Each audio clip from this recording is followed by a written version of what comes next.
All social groups and societies contain differences among their numbers.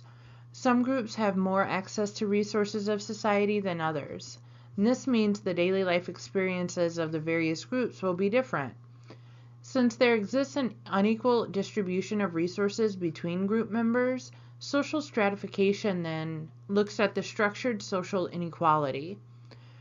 Here we'll look at how groups of individuals as well as nations can be organized around a system of inequality. For the next several slides, we're going to talk about theories of stratification. Social stratification focuses on the social inequality that exists in society at large. Therefore, the two perspectives that have something to say on this issue are conflict theory and structural functionalist theory. As you'll recall from earlier discussions and presentations, structural functionalists believe that a harmonious society is one characterized by cohesion, cooperation, and stability. For a society to run smoothly, it must be carefully managed. Positions in government, business, schools, and other social institutions need to be filled by qualified individuals if a society is going to operate smoothly. Therefore, according to this perspective, social stratification exists to motivate qualified people into those important positions. This perspective emphasizes that stratification is inevitable for the following reasons. Number one, society must make certain that its positions are filled. 2, some positions are more important than others. And 3, the more important positions must be filled by the most qualified people. To motivate the more qualified people to fill these positions, society must offer them greater rewards. Positions with greater responsibility require greater accountability. They also require a huge investment in time, energy, and money. Think of a heart surgeon.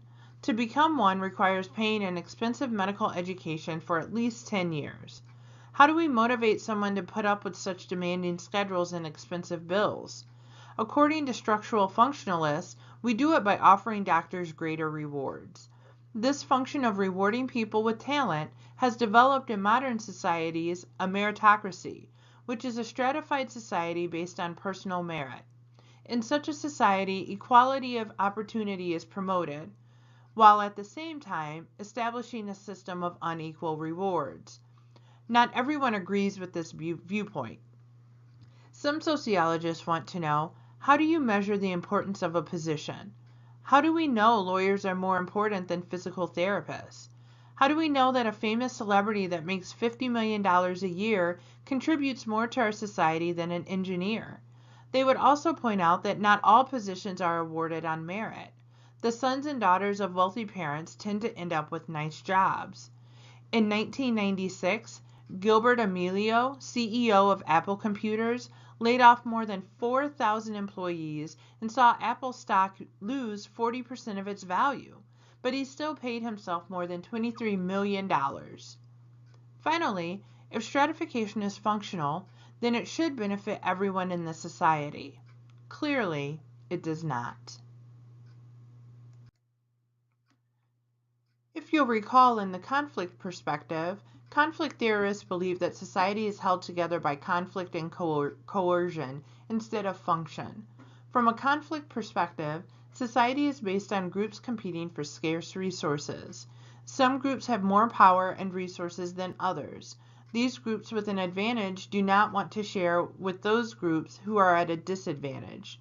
Conflict theorists believe that society is ruled by the privileged elites. These ruling elites, who have the most resources, tend to dominate and exploit the less privileged groups in society. According to conflict theorists, inequality allows elites to control the distribution of resources, enforce laws, and influence value systems. Thus, the lower classes in society experience blocked social mobility. Just as individuals within a society can be ranked according to power, property, and prestige, so too can countries around the world. There are rich countries and there are poor countries. The term global stratification refers to patterns of social inequality in the world as a whole. the degree of stratification that exists in a society can vary. There are three main classifications for global stratification. These new terms are the result of recent cultural and political changes. The three classifications are most industrialized, industrializing, and least industrialized. For most industrialized, countries with the most modern industrialized economies would fall into this category. Most of these countries have moved into the post-industrial phase of societal development. Examples would include the United States, most of Europe, and Japan. These are the wealthiest countries of the world and have the highest standard of living. Most people live in homes with electricity and indoor plumbing. Most children attend public schools, and people in these societies have the longest life expectancy. Average annual income per person ranges between $10,000 a year in South Africa to $35,000 a year in Norway. These countries make up 18% of the world's population, but enjoy 79% of the world's total income. The second category are those industrializing countries. These are economies that are in the process of industrializing on a mass scale. They still have a reliance on small farms and businesses. Examples would be Russia, Eastern Europe, Mexico, and the Philippines. Average annual income per person is between $3,000 and $10,000 a year. Some groups of people, mainly those living in cities, have prosperous lives, while many living in rural areas struggle with poverty. People in industrializing societies make up 70% of the world's population. The last category is that of the least industrialized. These are economies where there is little industrialization. A large percentage of the workforce is employed in the agriculture sector. Much of Africa, parts of South America, and some Asian nations fall into this category. These are the poorest nations of the world. Many citizens do not have access to electricity and indoor plumbing in their homes. They have the lowest life expectancy. Average annual income per person is less than $3,000 a year. People in least industrialized countries make up 12% of the world population. The daily life experiences of people around the world vary greatly depending on whether they belong to a developed, developing, or least developed country. In terms of income, the gap between the richest and the poorest countries is clearly quite severe. To the sociology student, the question of how did the world's nations become stratified is an important one. How did world inequality occur?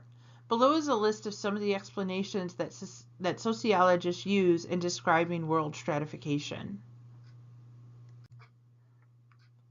Modernization theory falls under the structural functionalist approach.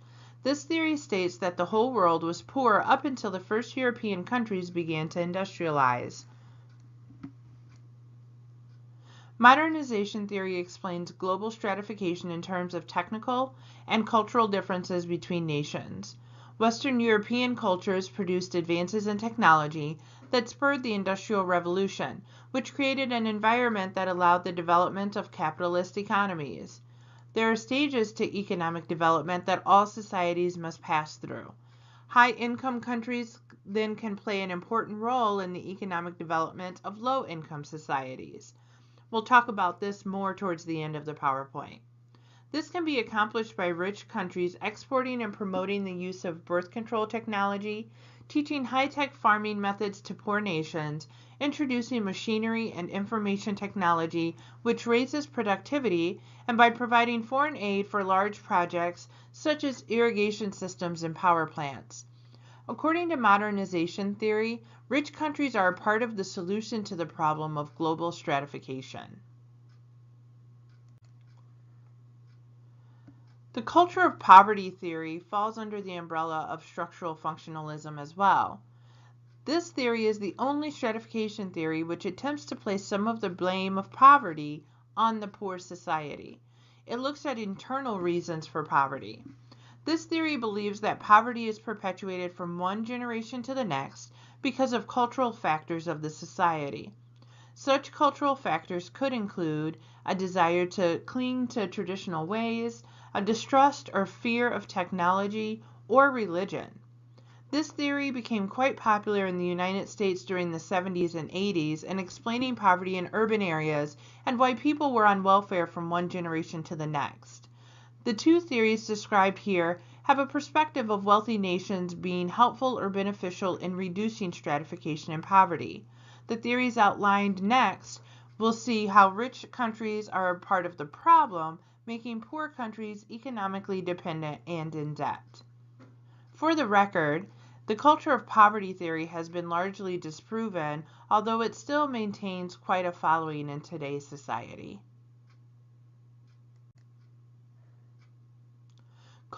Colonialism explores the process by which one country takes over another country. This is usually done by force. Under colonialism, the mother country will exploit the resources of the host country. Raw materials are shipped back to the home country to be converted into products for sale. Countries that have been colonized are expected to purchase their finished products from the colonizing country. The colonizing country creates a social structure, such as government, laws, and schools, for its own benefit. Many of today's least industrialized countries have had a period of colonialism in their past. Colonialism allowed the economies of countries like Great Britain and France to grow, while the country that was occupied saw its economy stagnate. Most of the world's nations that were colonized have not seen their economies recover since. The sociologist Emanuel Wallerstein developed world system theory to explain global stratification. World system theory argues that no country can be seen in isolation and that there exists a world economic system that must be understood as a single unit. The term globalization is often used with world system theory. It explores how the capitalistic nations' economies, in particular, have become tied together over the past few centuries.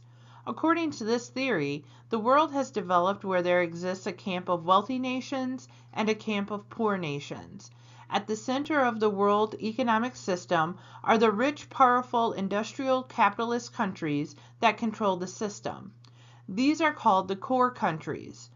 Around these nations are the semi-peripheral countries. These countries occupy an intermediate position in the world system and include such countries as South Korea, Mexico, and Turkey. The semi-peripheral countries are at a middle level of income and are partly industrialized. They extract profits from the peripheral countries and pass the profits on to the core countries. At the bottom of this system are the peripheral countries. These countries are poor, not industrialized, largely agricultural, and manipulated by the core countries, which extract resources and profits from these countries. They are mostly in Africa, Asia, and Latin America. This world economic system has resulted in a modern world in which some countries have obtained great wealth, but other countries have remained poor. The core countries, that is, the Western European countries, and the United States and Japan, make themselves wealthy by exploiting the resources of the peripheral countries at low prices. At least, that's what the world system theory suggests. Dependency theory is closely related to world system theory. This theory looks at results of European colonization and imperialism. The persistence of poverty exists even after the colonial power has left. The least industrialized nations have grown dependent on the most industrialized nations, both politically and economically. This theory argues that the poverty in the world's poor nations is a result of exploitation by the wealthier nations. An example would be the term banana republic. This term refers to countries in Central America, such as the Honduras, Costa Rica, and others, that have a limited number of resources to offer for export, sometimes just one, such as bananas. The economy of this country becomes linked to the economy of the country or countries which purchase the product, such as the United States. So, for example, as long as India was dependent on Great Britain Great Britain became wealthier and India remained poor. Countries that produce oil, such as Saudi Arabia, would also be an example that fits dependency theory. Maintaining global stratification. Neocolonialism also refers to the dominance of the most industrialized nations over the least industrialized nations. This theory believes that this dominance is maintained through international organizations such as the United Nations, World Bank, and International Monetary Fund. This means that the poorer nations will always be in debt to the wealthier nations. Those who lend money tend to have more power than those who borrow. This relationship can also be seen in the sale of military weapons. Poor countries purchase millions of dollars of military hardware from the wealthier nations, and then end up with huge repayment plans, as well as outside influence in their affairs. Under neocolonialism, there is less of a need for military control. Influence is maintained more from indirect political control and economic exploitation. It should be mentioned that neocolonialist nations still keep large militaries for occasions when political and economic control is not enough to maintain their advantage. Multinational corporations play an important role in keeping poor nations poor. The influence of multinational corporations is not limited to national boundaries. Some multinational corporations are so large that they have larger gross domestic products than the countries they do business in. These companies try to manufacture their products where labor costs are the lowest. Many people believe that large multinational corporations, such as Nike, take advantage and exploit the cheap overseas labor market. Multinational corporations have so much power and money that they can influence the government of the host nation. An example of this is how AT&T influenced our government to intervene in the affairs of Chile in 1973 with the overthrow of Allende from the position of President of Chile. Let's wrap up by reviewing some global issues related to stratification and inequality. To wrap up, we'll talk about 3 different global issues: income, health, and education. All of these will be explored in greater detail in the second half of our course, but we should at least review them in the context of stratification. With respect to income, there's a huge disparity between countries. The World Bank defines poverty in 2 different ways. The first is extreme poverty. This category refers to people who live on an income of $1.25 per day. The World Bank estimates that in the year 2010, roughly 1.2 billion people were living in extreme poverty. People in this category cannot meet basic needs for survival. There is little or no access to education, healthcare, safe drinking water, or sanitation. Most people in this category live in a rudimentary shelter with few possessions and are chronically hungry. A country as a whole is deemed to suffer from extreme poverty if the proportion of the population in extreme is at least 25% of the total population. Relative poverty is defined as a household income level below a given proportion of average national income. Most of the poor in developed countries like the U.S. fall into this category. These people are poor relative to the high income earners in their society. They have enough income to meet their daily needs and perhaps a little extra for a few goods or services, but they still do not have access to quality health care, education, or other cultural goods that would allow them upward social mobility. That's all we'll say about income for now. Health issues. There are a number of health issues that affect a person's life. Life expectancy rates and mortality rates are the most important. Health outcomes in more developed countries are much better, especially for the wealthy, as compared to those who live in the less developed countries. For women giving birth to a child, it's always been a risky affair. It's been especially more so in less developed countries. The high number of maternal deaths in some areas of the world reflects inequalities in access to health services and highlights the gap between the rich and the poor. Research from the World Health Organization shows that almost all maternal deaths occur in developing countries. The maternal mortality ratio in developing countries in 2015 is 239 per 100,000 live births versus 12 per 100,000 live births in developed countries.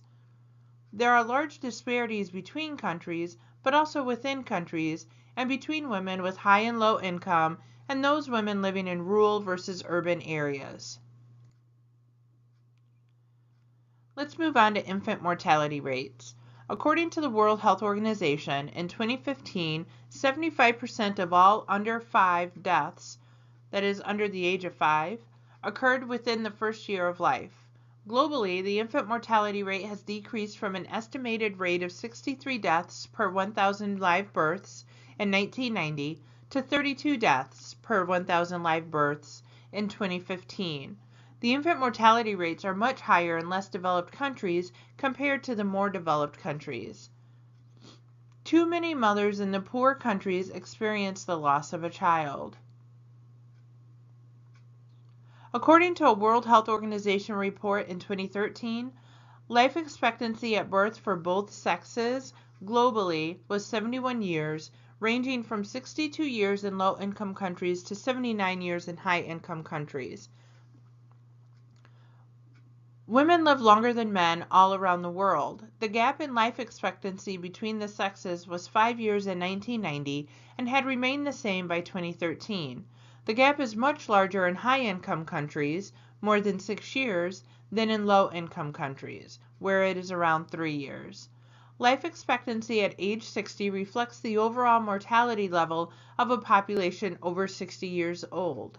In 2013, the global population aged 60 years can expect to live another 20 on average, 2 years longer than in 1990.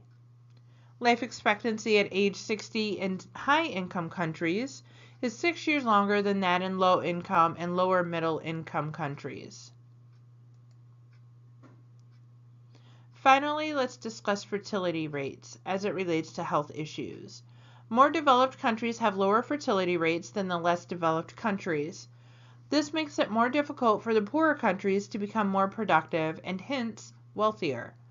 Modern research shows that a more developed country such as Singapore has a fertility rate of 0.079 children per mother, whereas a less developed country such as Nigeria has a fertility rate of 7.03 children per mother. Finally, education issues. One way that countries have used to get out of poverty has been to increase the education of its citizens. An increase in educational attainment has been a critical factor in helping poor countries to become wealthier. It has also been especially important to educate the female members of society. Of the 774 million adults aged 15 years and older who still cannot read or write, 2/3 of them are women.